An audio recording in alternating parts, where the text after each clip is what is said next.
बेटी के पापा हो बर खोजे चलिले। बेटी चौकठिया धैले खाड़ हमरा के पापा ऐसन बरवा खोजब।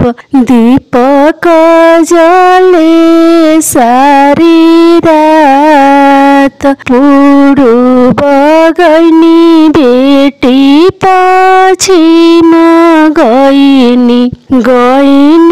दक्षिणवा के ओर तोहरा जुगुते बेटी ऐसन भरन मिलेला। डूबी मर पोखरा तालाब काहे खातिर ए पापा से जियाड सवल हो। काहे के सोवेला रानीवास।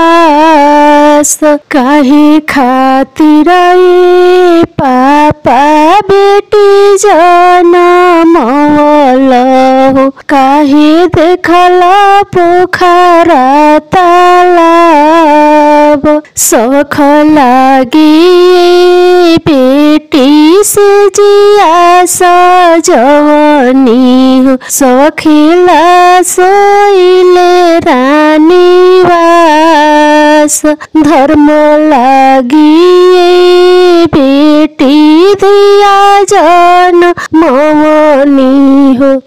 खेला देखनी पोखरा तालाब कथी बेनु पापा चौरो न सिझेला। कथी बेनु मौना होला। कथी बेनु पापा सब न शोभेला। कथी बिनु धर्म ना होसु। दूध बिनु बेटी चौरो न सिझेला। घिवा बिनु मौना होसु। बेटा बिनु बेटी सभावना शोभेला। बेटी बिनु धर्म न होस। बेटी बिनु धर्म न होस।